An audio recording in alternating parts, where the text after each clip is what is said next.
Division of fractions.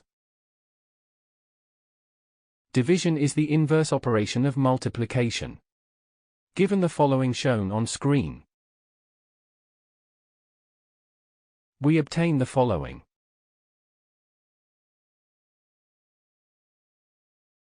Example. Calculate the equations shown on screen.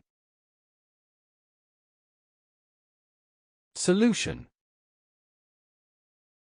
We have the following.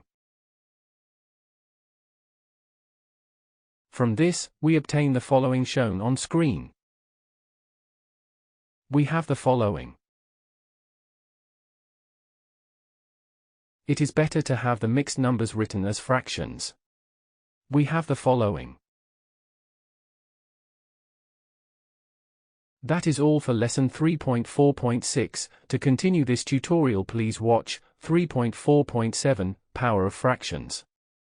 Thank you for watching. Make sure to like and subscribe to keep up to date with new videos.